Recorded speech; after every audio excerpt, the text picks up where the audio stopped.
Il est 8h33 sur RMC et BFM TV. Bonjour Raphaël Glucksmann. Bonjour. Merci de répondre à mes questions ce matin. Vous êtes député européen, place publique, essayiste, particulièrement engagé sur l'Ukraine depuis le début du conflit. Mais déjà avant, la raison pour laquelle j'ai voulu vous entendre ce matin, c'est ce voyage qu'a entamé Emmanuel Macron hier. Il a été en Roumanie où il a passé la nuit. Il sera en Moldavie aujourd'hui et vraisemblablement à Kiev demain. C'est ce qu'annoncent très officiellement les médias allemands et italiens, puisqu'il sera également accompagné d'Olaf Scholz, le chancelier allemand, et de Mario Draghi, le Premier ministre italien, pour des raisons de sécurité. L'Élysée ne confirme pas. Les médias français donc ne le disent pas très officiellement. Mais ce voyage, il était temps ? Enfin, il va aller à Kiev, apporter le soutien de la France et de l'Europe, puisque la France préside l'Union européenne, le Conseil européen, aux Ukrainiens. Et enfin, il va pouvoir dire que la lutte des Ukrainiens, la résistance des Ukrainiens contre l'invasion russe, c'est un combat pour leur liberté, mais aussi pour la nôtre, pour l'avenir de l'Europe, un combat essentiel pour préserver la paix et la démocratie dans notre continent. Et il va pouvoir dire que la nation française est aux côtés de la nation ukrainienne. Vous savez, quasiment tous les leaders européens ont été à Kiev apporter un soutien, et un soutien symbolique en temps de guerre, ça compte. Parce que quand vous êtes face au fascisme, quand vous êtes plongé dans la nuit de la guerre, eh bien chaque soutien, chaque geste de solidarité venu d'Europe compte et entretient le moral en fait de l'Ukraine. Quand vous dites il était temps, vous vous dites ça fait quand même un petit bout de temps qu'il est attendu là-bas, qu'il dit qu'il va y aller. Il a attendu un peu la dernière minute, puisque la présidence française de l'Union européenne se termine fin juin. Il a attendu la dernière minute. On a eu une forme de suspense autour de sa visite. Mais enfin, s'il y va là, de toute façon, ce qui compte, c'est qu'il y aille. Et ce qui compte, c'est aussi le message qui est porté par la France à Kiev. Là, il y a un enjeu qui est ultra important pour les Ukrainiens, c'est le statut de candidat à l'adhésion à l'Union européenne. Et j'espère qu'il va aller à Kiev pour souligner le soutien de la France à la demande de l'Ukraine, qui est ultra majoritaire en Europe et qui est fondamentale. Il faut qu'il y ait une lumière au bout du tunnel. On va y revenir très tranquillement. Il y a deux objectifs visiblement à cette visite. L'un, c'est d'évoquer la continuité sur la livraison d'armes à Kiev. Et l'autre, c'est en effet cette question du soutien ou non à sa candidature pour l'obtention du statut de candidat à l'entrée dans l'Union européenne. Vous, à titre personnel, vous êtes favorable à l'entrée de l'Ukraine, voire même l'entrée rapide de l'Ukraine dans l'Union européenne ? Le statut de candidat, c'est le début des négociations, c'est un processus long. Mais le statut de candidat, c'est un symbole politique. Et les symboles politiques, ça compte. Vous savez, en Ukraine, depuis 2014, la question centrale, c'est la question européenne. Les jeunes Ukrainiens qui sont descendus dans les rues en 2014 pour faire ce qu'ils appellent leur révolution de la dignité, eh bien, ils sont descendus dans les rues non pas avec des drapeaux de l'OTAN ou avec des drapeaux américains, mais avec des drapeaux européens. Et l'origine de la révolution de 2014, qui a précipité la guerre, puisque la guerre est une réponse à la révolution de 2014, eh bien, une réponse à cette révolution de liberté, quoi. Bien sûr, mais une révolution européenne, pro-européenne. Quand on dit que le drapeau européen n'a aucune valeur symbolique, qu'il n'y a aucun attachement émotionnel, aucun attachement charnel à ce drapeau-là, parce que personne n'est jamais mort pour le drapeau européen, contrairement au drapeau tricolore, c'est ce qu'on entend tout le temps. Eh bien, c'est faux. En Ukraine, des jeunes sont morts avec le drapeau européen dans les mains. Et il y a un désir d'Europe tel en Ukraine que leur dire non, ce serait en fait leur asséner un coup sur la tête en plein milieu de leur résistance, en plein milieu de leur guerre. Au moment où l'on se parle, vous voyez d'ailleurs ces images sur BFM TV, Emmanuel Macron est sur le tarmac en Roumanie. Il a passé la nuit en Roumanie. Il devrait s'exprimer d'ici une vingtaine de minutes. Ce sera à suivre bien sûr sur BFM TV. Un mot d'ailleurs sur le tarmac. Hier, sur le tarmac français, juste avant de décoller, là c'est une sorte de petite parenthèse, mais que lui-même a faite, alors qu'il s'apprêtait à faire ce voyage. À la dernière minute, il a voulu s'adresser aux Français sur l'élection législative. Il y a eu une sorte de mélange dans ses phrases en disant « il ne faut pas ajouter au désordre mondial un désordre français ». C'était le lieu, c'est le moment ? Je ne pense pas. Je pense que ce qu'il a voulu faire, c'est utiliser la posture du chef de guerre pour obtenir une majorité pour les législatives. Là, c'est de la politique intérieure, c'est de la basse politique, mais je veux dire, il y a quelque chose de plus important dans son voyage que la manière dont il va l'utiliser ou pas. Moi, ce qui m'importe, c'est moi, je suis pas un opposant pavlovien à Emmanuel Macron. Donc, si Emmanuel Macron arrive à Kiev avec le bon message, avec la bonne politique, et s'il fait honneur à la France et à l'Europe en soutenant la résistance ukrainienne, eh bien, je serai le premier à dire qu'il fait honneur à la France et à l'Europe. Donc voilà, s'il en profite éventuellement pour cette mise en scène, vous dites, de sauver sa majorité majorité aux législatives. Vous voulez donc qu'il adhère à ce projet européen de l'Ukraine. C'est pas gagné. On sent que depuis le début, il reste extrêmement prudent sur cette question-là. Oui, il y a une politique du et en même temps depuis le début de la guerre, et en même temps on soutient l'Ukraine, et en même temps on veut pas rompre avec Poutine, et en même temps on reconnaît les aspirations européennes du peuple ukrainien, et en même temps on est contre l'élargissement. Donc en fait il y a un flou, et j'espère que ce moment symbolique important de la visite à Kiev, ça va être un moment de clarification, parce qu'il y a des moments dans l'histoire en fait où le tragique frappe à votre porte et où le et en même temps devient une contradiction. Et donc il faut faire des choix, il faut savoir trancher. Et c'est difficile de trancher, mais il y a des moments qui exigent de vous que vous tranchiez. Et il y a une nécessité, là, à rompre avec une tradition franco-allemande d'apaisement vis-à-vis de Vladimir Poutine. Une tradition qui a entraîné l'Europe dans la dépendance vis-à-vis de la Russie. Une tradition qui a en fait rendu les dirigeants européens aveugles. Vous mentionnez les Allemands. Olaf Scholz sera donc également du voyage.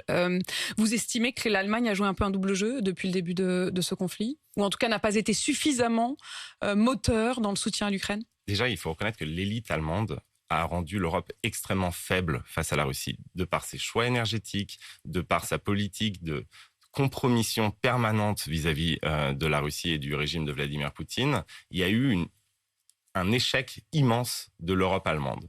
Une Europe qui ne pose plus les questions de la sécurité et de la défense, une Europe qui ne pense qu'en termes de commerce. Et cette Europe-là s'est retrouvée totalement démunie lorsqu'est arrivée la guerre. Et ensuite, il y a eu une remise en cause en Allemagne qui est extrêmement compliquée à se produire. C'est-à-dire qu'on voit bien que le soutien à la résistance ukrainienne est très faible, venu d'Allemagne, qu'il y a un débat permanent sur la question des sanctions énergétiques, que l'Allemagne ferait des cas de fer pour qu'on arrête de financer la guerre de Vladimir Poutine à travers nos importations de gaz et de pétrole, et que donc l'Allemagne n'est plus le moteur de l'Europe. Il y a une place là à saisir. Il faut que la France devienne leader en Europe. Mais pour ça, ça suppose quoi? Ça suppose une clarification justement de la politique française. Ce que vous voulez dire, c'est que quand Emmanuel Macron a eu cette expression « il ne faut pas faire subir d'humiliation à Vladimir Poutine », ça il l'avait dit le 9 mai devant le Parlement, il l'a redit le 4 juin dans une interview à la presse quotidienne régionale. Ça, c'est la part du « en même temps » que vous voudriez voir effacée. C'est le discours qu'on entend depuis 20 ans. Ça fait 20 ans qu'on nous dit qu'il ne faut pas humilier Vladimir Poutine. Mais on n'a pas humilié Vladimir Poutine. Au contraire, on a permis à Vladimir Poutine de massacrer les Tchétchènes sans rien dire pour ne pas l'humilier. On a permis à Vladimir Poutine de dépecer en 2008 la Géorgie sans rien dire pour ne pas l'humilier. On a permis à Vladimir Poutine d'occuper le Donbass en 2014 et d'annexer la Crimée en prenant des sanctions minimes et en continuant à l'inviter à Brégançon et à Versailles pour ne pas l'humilier. On a permis à Vladimir Poutine de raser Alep et on n'a rien dit pour ne pas l'humilier. Donc il faut comprendre au bout d'un moment que cette volonté permanente de ne pas humilier celui qui passe son temps à nous humilier, celui qui passe son temps à humilier les intérêts et les principes européens, eh bien cette politique est un échec. Et que donc là, il faut définir un objectif stratégique. Quel est notre objectif stratégique en Ukraine? C'est ça le problème, c'est qu'on ne sait pas quel est notre objectif stratégique. Vous voudriez que ce soit quoi? C'est la défaite de la machine de guerre de Vladimir Poutine. Si on veut vraiment la paix, si on veut des négociations justes et sérieuses, eh bien, il faut que Poutine comprenne qu'il ne peut pas gagner militairement en Ukraine, qu'il ne peut pas gagner politiquement face à nous, qu'on ne le laissera pas voler une partie du territoire ukrainien suite à son invasion, qu'en fait, on ne va pas rétribuer le criminel, qu'on ne va pas rétribuer mais que faire l'homme. De plus? C'est-à-dire qu'il y a ces livraisons d'armes, il y a même ce statut d'économie de guerre auquel Emmanuel Macron appelle la France. Il dit nous allons rentrer dans une économie de guerre, c'est-à-dire donner encore plus d'armes, plus d'argent, et puis aussi relancer l'industrie de l'armement en France. Les mots sont importants, mais quand on dit tragique de l'histoire, ce que Emmanuel Macron répète à chaque fois, ou économie de guerre, il faut agir en conséquence. Si vous êtes dans une économie de guerre, comment vous justifiez que le plus grand groupe français, Total, continue à faire du fric avec les oligarques russes? Si vous êtes dans une économie de guerre, alors la puissance publique doit redevenir prééminente et imposer son agenda aux intérêts privés, même les plus puissants. Qui dit économie de guerre dit restructuration de notre cité. Qui dit économie de guerre dit qu'on arrête de financer C'est pas suffisamment cohérent pour la machine de guerre de Vladimir Poutine. Depuis le début de l'invasion, jamais, en volume et en valeur, l'Europe n'a importé autant de gaz russe. Jamais l'Europe n'a autant financé la machine de guerre de Vladimir C'est-à-dire que vous Poutine. voulez dire qu'on n'a pas, non On seulement on n'a pas condamne, débranché, on mais prend on des a... sanctions. Oui, bien sûr, parce qu'en fait, vous savez, le niveau de naïveté, moi je dirige au Parlement européen la commission spéciale sur les ingérences étrangères en Europe. Le niveau de naïveté des Européens est lunaire. Pendant 20 ans, on a laissé la Russie en fait décider par exemple de notre politique énergétique. En Allemagne, non seulement on a réorienté l'énergie vers la dépendance au gaz russe, mais en plus on a laissé à Gazprom la gestion de stocks stratégiques de gaz en Allemagne. Et Vladimir Poutine, pendant des mois, a patiemment préparé sa guerre. Et qu'est-ce qu'il a fait ? Il a demandé à Gazprom de vider les stocks stratégiques allemands. Et donc, au début de la guerre, Habeck, le ministre de l'Industrie et de l'Énergie en Allemagne, qui est quelqu'un de très bien, un écolo, il a enquêté sur les stocks stratégiques et il s'est rendu compte que, il y avait des stocks qui étaient vides ou pleins à 2%. Et donc, qu'est-ce qu'on a dû faire ? Reconstituer les stocks stratégiques. Donc en urgence, ils ont dû racheter encore plus de bien sûr. de et gaz donc, et de la guerre pétrole est devenue russe. rentable. Que ce soit sur la question du gaz, où les prix montent et on commande plus. Et donc, il y a un trésor de guerre immense qui s'accumule pour Vladimir Poutine, ou sur la question du blé. Regardez ce qui se passe aujourd'hui avec l'instrumentalisation, le blocage des exportations de blé ukrainien. Parce qu'après le gaz et le pétrole, effectivement, on sent bien que la nouvelle arme, c'est le blé. Alors dites-nous. Bien sûr. Aujourd'hui, Vladimir Poutine bloque 20 millions de tonnes de grains ukrainiens qui sont censés être exportés, en particulier vers l'Afrique, vers l'Indonésie et vers le Moyen-Orient. Et l'Ukraine, qui est un des principaux exportateurs mondiaux, le deuxième exportateur mondial de grains, est complètement bloqué. Il y a 500 000 tonnes qui ont été volées par les soldats russes et qui ont été ramenées en Russie. Et donc, ce que fait Vladimir Poutine, c'est qu'il affame des pays entiers et qu'ensuite, il va demander à ces pays, un à un, de venir négocier avec la Russie l'importation de grains. Et ce qui va se produire, c'est qu'en échange de ces exportations de grains, il va exiger une soumission politique et une adhésion à son projet guerrier. Et donc, l'enjeu là qui est en train que les Occidentaux sont en train de rater, en fait, c'est que on a tous dit, c'est formidable, on a pris des sanctions, regardez comme on est beau, regardez comment on s'est réveillé, on a mis son économie à terre. Mais pas du tout. En fait, il y a une économie de guerre, c'est en Russie qu'elle a été installée et patiemment construite. Mais là, par exemple, et aujourd'hui, il y a des leviers. C'est-à-dire que ce que vous nous décrivez comme schéma du commerce, qui est effectivement épouvantable, avec ce blé bloqué, cette famine qui s'installe notamment dans le nord de l'Afrique, et donc l'obligation demain d'une soumission à la politique russe pour pouvoir tout simplement manger. Ça a déjà commencé avec le Sénégal, par exemple. Qu'est-ce qu'il faut faire ? Qu'est-ce que la France, qu'est-ce que l'Europe aurait comme moyen d'arrêter ce système ? D'arrêter de financer la machine de guerre russe. Assécher financièrement cette guerre. Ensuite, l'intuition d'Emmanuel Macron a été juste. C'est une question fondamentale. Il faut donc qu'on puisse recommencer les exportations ukrainiennes très vite. Donc ça doit être un sujet fondamental. Débloquer le port d'Odessa, débloquer les ports ukrainiens et garantir la sécurité de ces ports. Parce que si on démine pour permettre ensuite aux bateaux russes d'envahir Odessa, on aura aidé Vladimir Poutine à atteindre ses buts de guerre. Mais au-delà de ça, il faut accepter que le monde dans lequel on rentre est fondamentalement différent du monde qu'on nous a vendu depuis 30 ans. Que c'est pas un moment, que c'est pas éphémère cette confrontation et qu'elle est globale. Que c'est pas simplement en Ukraine, c'est une confrontation généralisée. Vous diriez comme les Américains qui insistent sur l'idée que Vladimir Poutine ne s'arrêtera pas à l'Ukraine, ne s'arrêtera surtout pas au Donbass et qu'il y aura une escalade ?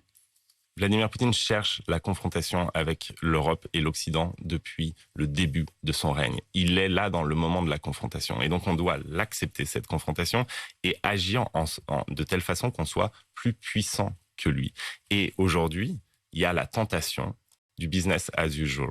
On s'est dit qu'on s'était réveillé. On s'habitue un peu à cette guerre. On s'est habitué, exactement. Il y a un phénomène de lassitude de la guerre, à la fois dans les élites dirigeantes, dans l'opinion, dans les médias. On a l'impression que c'est tout le temps la même histoire. Mais Vladimir Poutine, lui, sait très bien qu'on se lasse extrêmement vite. Et donc son pari, c'est qu'on est incapable, nous, de tenir une politique constante et cohérente sur le long terme, sur le moyen et sur le long terme, qu'on est capable d'émotion. On est tous capables d'émotion et de mettre un petit drapeau ukrainien à notre fenêtre et un pins de solidarité avec l'Ukraine. Mais est-ce qu'on est capable, sur le moyen terme... Mais aurait-il fallu faire plus ? Aurait-il fallu, pour ne pas s'installer dans une guerre longue, où en fait là, on continue à soutenir les Ukrainiens, mais suffisamment pour qu'ils tiennent, pas suffisamment pour qu'ils gagnent. Est-ce qu'on n'est pas en train, nous-mêmes, d'être complices de ce conflit qui s'installe ? Est-ce qu'on aurait pu faire plus ? Est-ce qu'on aurait dû carrément mettre un pied en Ukraine, aller nous-mêmes aux côtés des Ukrainiens ? Pouvions-nous faire plus ? Depuis le début, il y a une chose qui est claire, nous ne ferons pas la guerre en Ukraine. Il n'y aura pas de confrontation militaire directe avec la Russie. Donc là, on est au maximum de ce qu'on peut faire. Non, ceci étant posé, on doit faire tout le reste. Tout le reste, ça veut dire qu'enfin, on fait des sanctions, non pas graduelles, mais des sanctions dures, fermes, globales. Ce qui veut dire que, par exemple, quand on sanctionne les banques russes, aujourd'hui, moi j'ai étudié pendant des semaines les paquets de sanctions européens. Quand on sanctionne les banques russes aujourd'hui, on exempte certaines banques parce qu'elles sont importantes pour nos importations de gaz. Mais à partir du moment où... C'est très hypocrite. À partir du moment où vous exemptez des banques, les Russes ne sont pas idiots. Ils vont donc transférer les fonds dans les banques que vous ne sanctionnez pas. Et donc, en fait, nos sanctions qui sont annoncées avec des tambours et des trompettes sont des sanctions à trous. Et donc, qui dit sanction à trous dit que le message n'est pas reçu à Moscou. La certitude des dirigeants russes aujourd'hui, c'est que c'est un mauvais moment à passer dans les relations avec nous. Donne le sentiment d'un très grand cynisme, au fond, y compris des Européens. Pour moi, on n'est plus dans le moment du cynisme, on est dans le moment de la faiblesse. Et le problème n'est pas le cynisme, c'est la faiblesse. La grande question qui est posée aux Européens, c'est qu'est-ce qu'on veut faire de l'Europe ? Est-ce qu'on veut être une puissance qui compte à l'échelle du monde ou est-ce qu'on se résout finalement à être un continent de consommateurs d'énergie russe, consommateurs de biens produits en Chine, consommateurs de sécurité produite aux États-Unis ? Ou est-ce qu'on veut redevenir un continent de producteurs qui a son mot à dire dans les affaires du monde ? En même temps, les Français font beaucoup. C'est-à-dire que malgré tout, je comprends bien que quand vous regardez du côté des Ukrainiens, on se dit qu'ils ont besoin d'aide et qu'ils se disent qu'ils en ont encore plus besoin. Mais quand on regarde du point de vue des Français, quand on voit évidemment l'inflation, les conséquences de la guerre, mais aussi cet appel à une économie de guerre, je me fais un peu l'avocat du diable, mais au fond, on peut comprendre aussi que pour les Français, ce soit usant, voire même inquiétant. Mais c'est inquiétant et c'est usant. Et le rôle des dirigeants politiques, c'est précisément d'abord d'expliquer la situation, d'expliquer que ça va durer, que c'est pas un épiphénomène, qu'il va falloir qu'on montre de la constance, que notre effort il sera pas éphémère, que ça va être durable. Et ensuite, c'est de faire en sorte qu'on réorganise notre économie de telle manière que ce ne sont pas les ménages qui payent le prix des décisions politiques que nous sommes amenés à prendre pour préserver la paix et la démocratie en Europe. Et cette réorganisation-là, ça suppose que, par exemple, un groupe comme Total, qui fait des bénéfices records, jamais Total n'a gagné autant d'argent que ces derniers mois depuis le début de la guerre en Ukraine, eh bien, que ces bénéfices-là soient taxés et transférés aux ménages en subvention à la consommation. C'est ça, l'économie de guerre. L'économie de guerre, c'est le rétablissement aussi de solidarité à l'intérieur d'une cité. C'est le rétablissement de l'intérêt général comme étant plus important que les intérêts particuliers. Et donc, est-ce que Emmanuel Macron est prêt à faire cela quand il dit économie de guerre ? Économie de guerre, c'est pas simplement relancer la production de canons et de tanks. C'est réorganiser toute la cité pour qu'on puisse faire face ensemble et de manière solidaire et juste à une situation qui nous est imposée de l'extérieur. Personne n'a voulu la guerre en Europe. Emmanuel Macron à la clarté, au fait justement de choisir entre et en même temps, j'avoue qu'à la fin de cette interview, je me dis, et vous, c'est-à-dire que votre combat, c'est d'aider les Ukrainiens, c'est d'envoyer des armes, et vous avez choisi de soutenir Jean-Luc Mélenchon, la NUPES, qui lui est contre le fait d'envoyer des armes là-bas. Comment c'est possible ?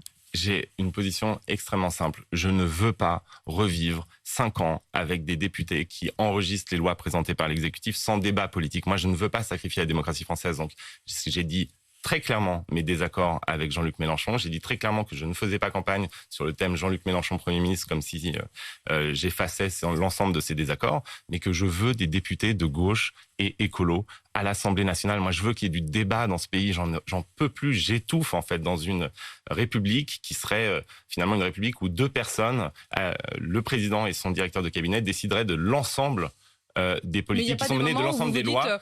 Quand même, je fais le grand écart. Ça vous met pas mal à l'aise. Moi, mon offre politique, c'est une offre politique qui me permet d'être de gauche, écolo et pro-européen. D'accord ? Et pro-européen qui soutient une alliance qui appelle à la désobéissance européenne. C'est pas. Alors, on parle d'élections législatives, là, Apolline de Malherbe. Donc, c'est pas l'offre idéale. C'est pas ce que j'aime et ce que je voudrais en politique. Mais je pense qu'aujourd'hui, il est fondamental qu'à l'Assemblée nationale, eh bien, il y ait des combattants de la justice sociale, du climat. Vous avez vu la canicule dans laquelle on s'enfonce. Vous avez vu que l'effondrement climatique, en fait, aura des conséquences permanentes. Donc, vous voulez une Assemblée nationale qui fasse purement confiance à l'exécutif, ou vous voulez des gens qui vont porter, je pointe les contradictions. Non, mais qui vont porter des questions qui sont fondamentales.